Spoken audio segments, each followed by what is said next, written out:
Please remain standing for just one moment and welcome to the 129th commencement exercises of the Norwich City Schools. It is with great pleasure that we present this year's graduation awards and diplomas to the class of 2020 and recognize our graduating seniors for their accomplishments.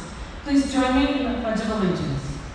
I pledge allegiance to the flag of the United States of America and to the republic for which it stands, one nation, under God, indivisible, with liberty and justice for all. Please remain standing for the singing of the national anthem as performed by our senior quintet. Oh, say, can you see by the dawn's early light what so proudly we hailed at the twilight's last gleaming, whose broad stripes and bright stars through the perilous fight o'er the ramparts we watched were so gallantly streaming, and the rockets rebelled, the bombs bursting in air, gave proof through the night that our flag was still there. Oh, say does that star-spangled banner yet wave o'er the land of the free and the home of the brave? And you may be seated. At this time, I would like to introduce to you Dr. Diana Bowers, Interim Superintendent of the Norwich City School District.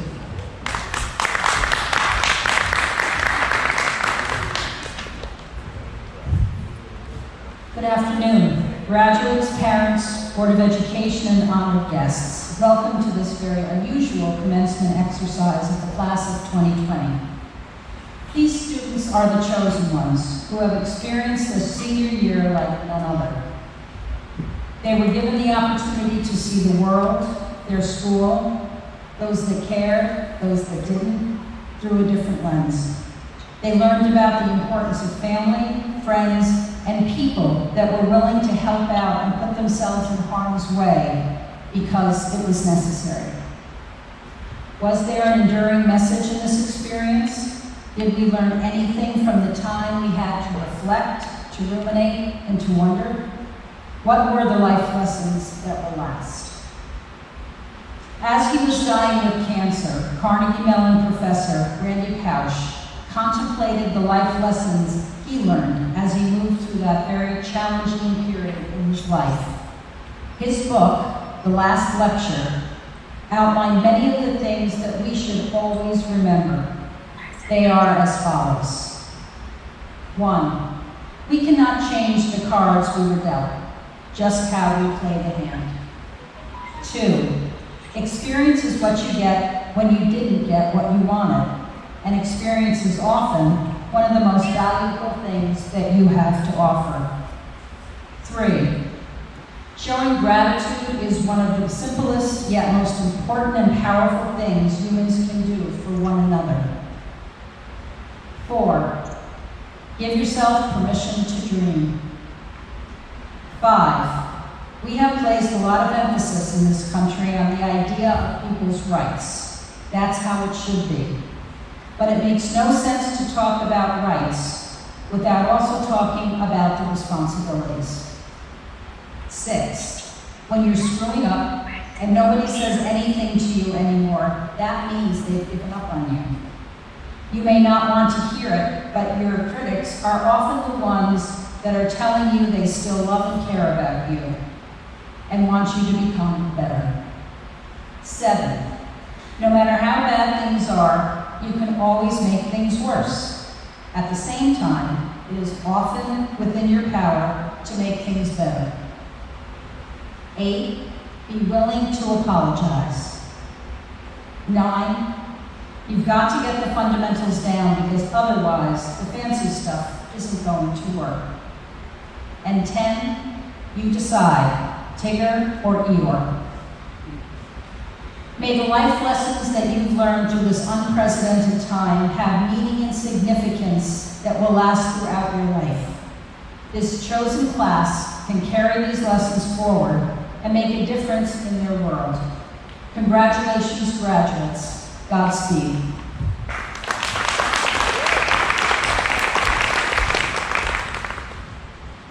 It is my pleasure at this time to introduce to you Carson Maynard, this year's salutatorian. Good morning, friends, family, administration, and members of the Board of Education. As I begin today, I would like to thank everyone for the support and generosity that has been given to my classmates and I during this trying time.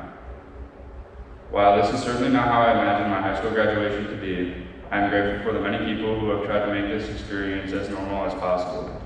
I believe I speak on behalf of the entire class of 2020 when I say thank you. Thank you for going above and beyond and making the many milestones of our senior year as memorable as they could be during this time. A common theme among the world today is uncertainty, and this uncertainty has struck panic within people worldwide. The current COVID-19 pandemic has had a profound impact on each and every one of us. It has created a sense of fear and doubt, not only in our present lives, but also for our future. It has put an end to many things we once took for granted: attending school, athletic events, concerts, weddings, funerals, and even high school graduations. We no longer feel comfortable or safe going to the grocery store or eating at a restaurant. We fear hanging out with our friends or going to our grandparents' house. There is no doubt our economy has suffered. People have lost their jobs, they have taken pay cuts, and many small business owners have had to close their doors. What does this all mean for us? What do we do? Where do we go from here? I wish there was a simple answer, but the truth is, nobody knows what the future holds, and that is a scary feeling. For the class of 2020, the presence of uncertainty in our lives is stronger than ever. Our time as young, inexperienced high school students is over. We are transitioning into adulthood and heading off into the real world. Regardless of what path we take, no one can be certain what is to come next. We all have hopes for our future and plans in place to help us achieve our goals. However, it would be unrealistic for us to think our lives will turn out exactly the way we want them to.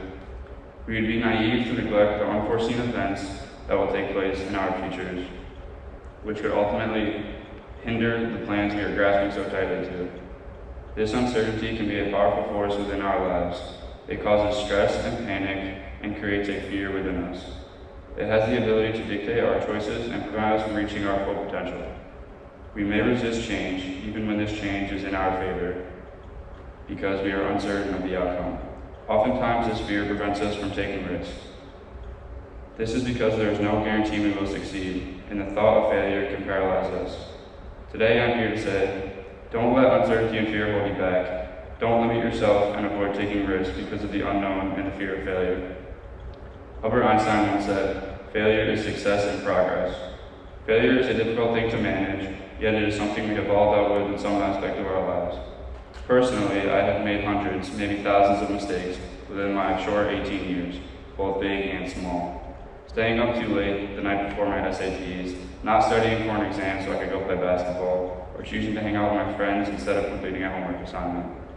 I'm sure we can all name dozens of mistakes we have made in our lifetime. It is easy to spend countless hours thinking of what we could have done differently, regretting choices we've made, or things we wish we could change. What we don't always realize is that failure often leads to success with the right attitude and mindset. It's how we choose to react to our experiences and what we choose to do with the lesson being taught. We are still young, only just emerging as independent people. We are about to enter the real world where perfection isn't always an option and sometimes may not even be possible. There will be numerous times that we are faced with decisions in which we are uncertain of the outcome. We are going to be presented with many challenges, make many mistakes, and fail many times over the course of our lifetime. These mistakes will become as important as our successes because they will define us. They can develop us or they can destroy us, and that decision lies in our hands. Those of us heading off to college will be forced to pick a major. For some of us, we are undecided and still exploring our interests. Others may be pursuing a major only to discover their passion lies somewhere else. We may have to take additional classes, maybe even stay an extra year, but that is okay because this will be a learning experience. If we never chose the wrong major, or took our time selecting one, perhaps we would never realize our true passion. Some of us will miss deadlines, be late to class, or fail a test, and that is okay too, because each mistake we make will help us grow as individuals. We will learn to study a little harder, set our alarms a little earlier, and learn how to improve our time management skills. Each mistake we make, each failure we encounter, teaches us something new. Failure is only a misfortune if we allow it to be. If we fail at something and then give up, we have lost.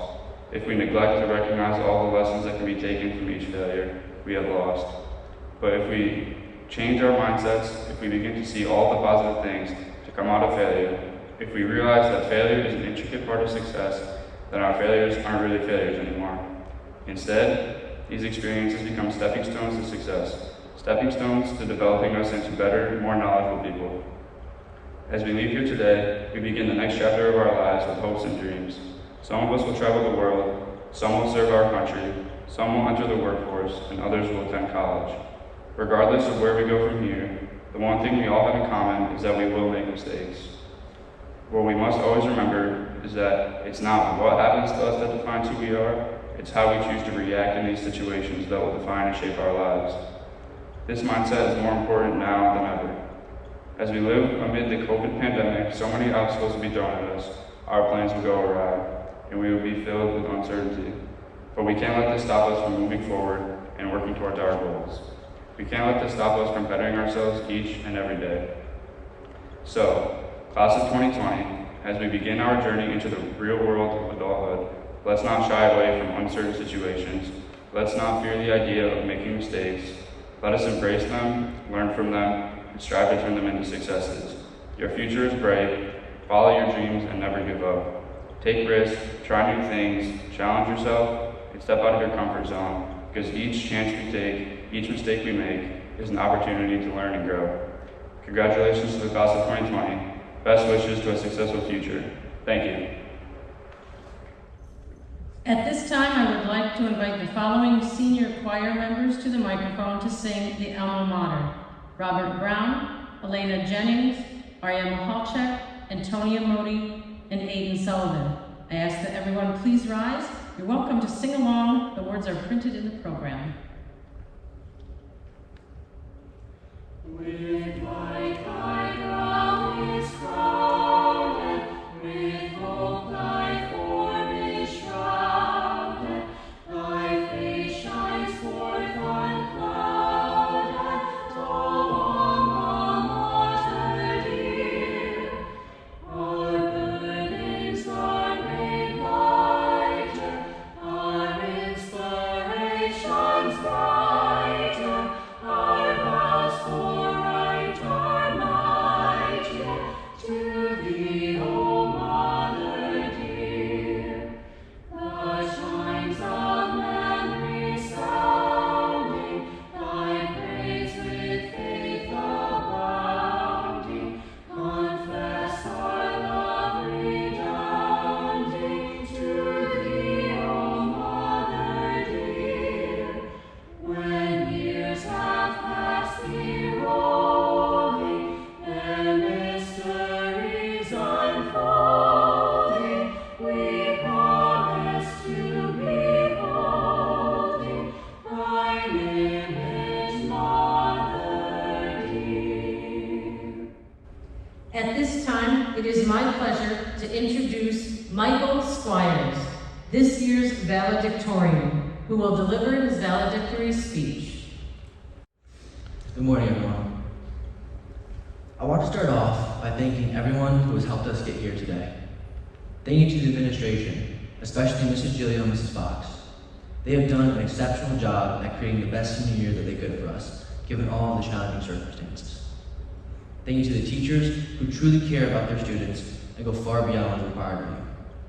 Thank you to our parents and family who have stuck with us through our adolescence and challenging teenage years.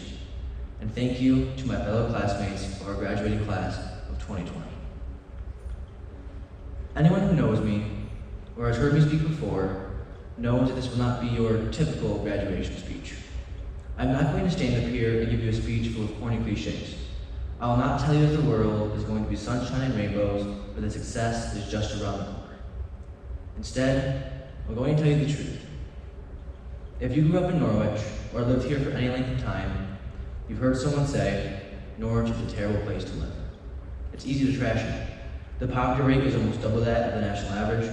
Recently, our school district was ranked as one of the 50 worst high schools in upstate New York, and Norwich is one of the top 20 fastest shrinking cities in the state. Those are the facts. And from a numbers standpoint, Norwich does not seem like such a great place to live. But that is not the Norwich that I know. The town that I grew up in is not defined by those numbers. Perspective is important. Human rights activist Rhett Genung explained it perfectly when she stated, if you are positive, you will see opportunities instead of obstacles. In other words, Norwich is what you make of it. Norwich was an amazing place to come of age. Many of us have fond memories of things like the thrill of riding atop a fire truck in the spring frolic, waiting in the blistering cold at the center of town to meet Santa, the awkward Friday night Y dances where we all hoped that our elementary school crush was Lions with us. Many parents and students have experienced the excitement involved with the Cyclones program. Evening practices while the marching band rehearsed in the field beside us, warming up on the dew-covered field before the game. The thrill of hearing our names in the loudspeakers as they introduced us players and cheerleaders. And Coach Tim Thompson wearing his lucky shorts every game, even in the snow. From adolescence to now, we've been lucky enough to grow up in a town where it feels as though everyone knows everyone. No matter where you go, you'll likely find a smiling face and someone to have a conversation with. It's a place where we wave hi to our neighbors when we get home at the end of the day, and it's a place where you can safely walk to your friend's house in the middle of the night. The police officers who protect our town know most residents by name and are more likely to wave hi to you than to pull you over. We've been fortunate enough to attend a school that is staffed by some amazing people. We have teachers like Mr. Platt, Mr. Bernstein, Mrs. Locke, and so many others who go above and beyond to make sure that we succeed.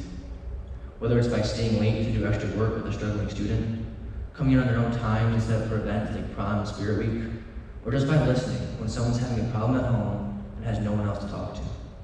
There are people in our school who make a difference in students' lives every single day. In addition to our teachers, our school sports programs are just as exceptional. While our sports teams are always competitive, I think what happens off the field is even more remarkable. I can't tell you how many times we've had away games or meets where we had more Norwich fans in the stands than the home team. It's a testament to the loyalty and support that we receive from our friends and families. Perhaps the most legendary thing about Norwich sports, though, is the intensity and passion shown by our coaches on the sidelines. The names Hagenbrew, Christie, and Bennett come to mind. Now, it's true that we aren't the wealthiest school. We don't have the same facilities or opportunities that some other schools do. But not being handed those things has given us something much more valuable. It has taught us the power of perseverance. We have learned how to prevail with and succeed with what we have. As with so many things in life, a disadvantage can be overcome by simply outworking and outlasting everyone else. Former President Calvin Coolidge said it best when he stated, "Nothing in this world can take the place of persistence. Talent will not, genius will not, and education will not. Persistence and determination alone are omnipotent."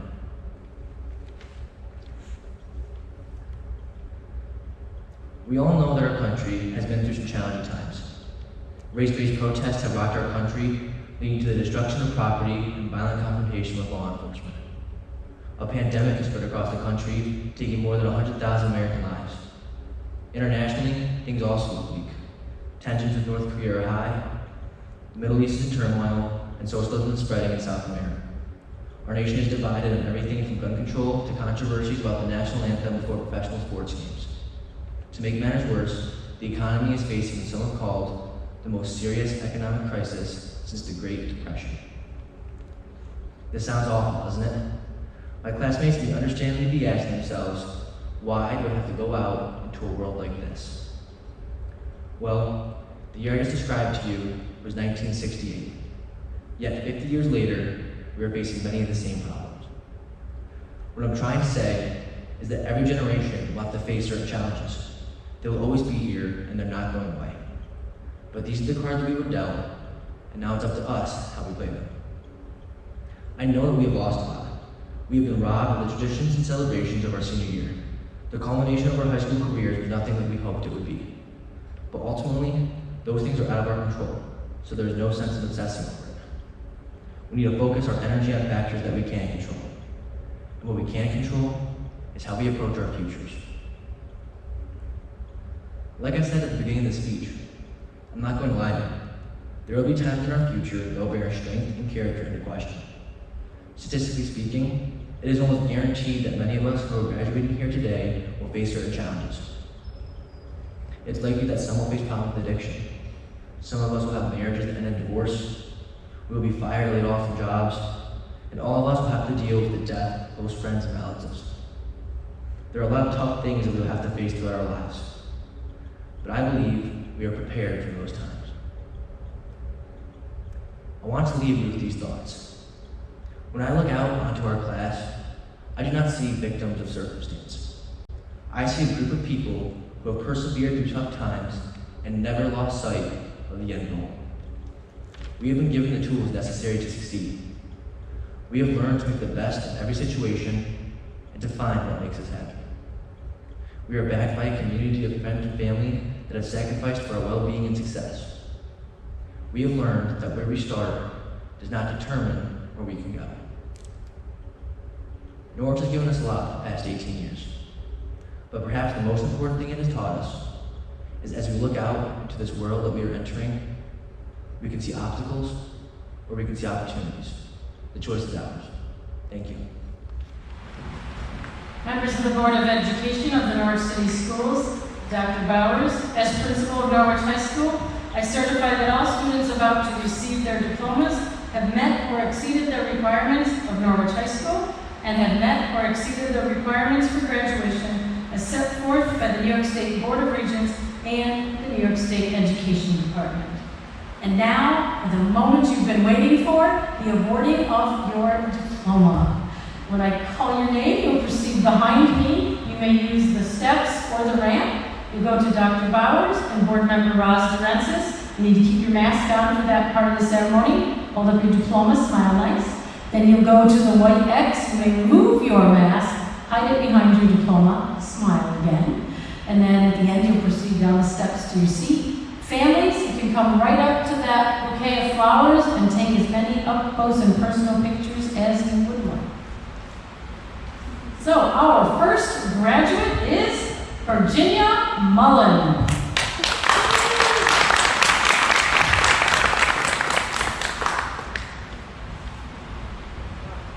I'm going to wait for the cue as you go up the steps. Virginia is most proud of making it to graduation. There we go. And she's especially proud of accomplishing that goal while she works, I believe, 3 jobs at a time. So that takes some effort and some consistency. Congratulations, Virginia.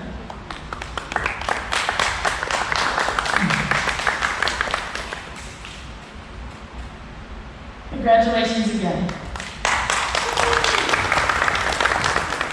Next up, we have Joseph Owl.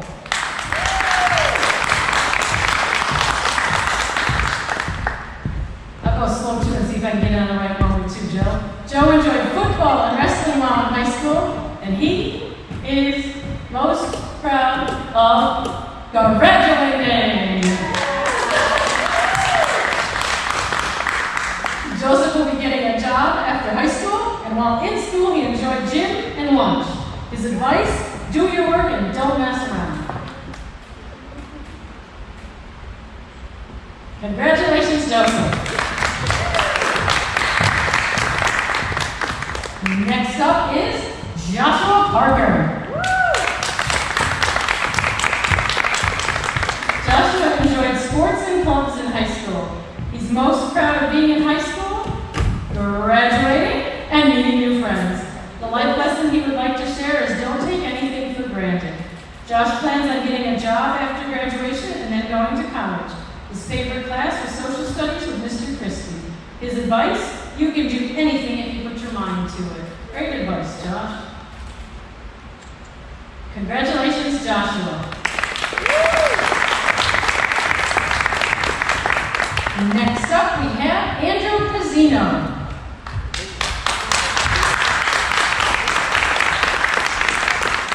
Andrew enjoyed socializing with friends in high school, and he is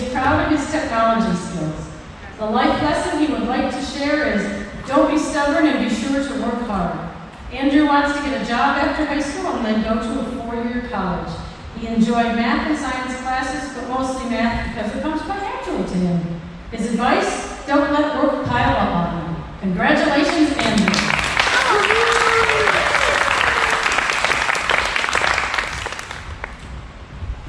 Next up is Cameron Petzling. Cameron enjoyed swimming and some of his teachers. The life lesson he would like to share is never ask to go to the bathroom, just go. He's proud that he decided to cut his hair after freshman year, and he plans on becoming financially stable after high school. His favorite teacher was Mr. Martin because they shared a barrel of laughs. His advice is also, don't let work pile up on you. Congratulations, Cameron.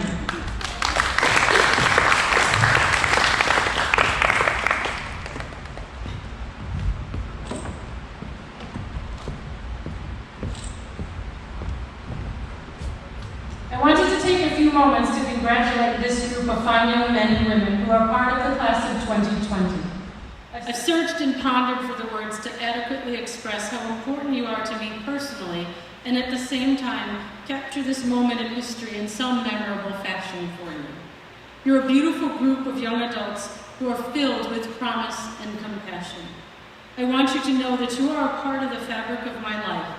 You have each blessed me in a unique way, and for that, I am forever grateful. Throughout my life, I have often found strength and comfort in quotes, so I'd like to share a few with you today. Eckhart Tolle wrote, "Life will give you whatever experience is most helpful for the evolution of your consciousness." Whatever the reason, I believe we are each exactly where we should be, and there is purpose to all of our experiences. Our perspective on that is what really makes all the difference. As difficult as it may be, try not to define this time by what you've lost, but rather define it by how you have chosen to respond. This can and should be a time of innovation, a time of rebuilding, a time to examine who we are at our core and what we will do to foster social justice in our world.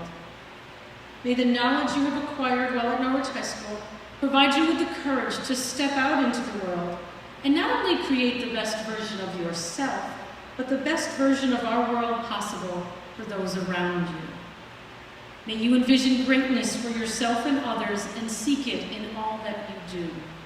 Tap into your consciousness in times of joy and in times of difficulty, and let it guide you to right decisions. Remember, too, the words of Etienne de Grelais, "I shall pass this way but once.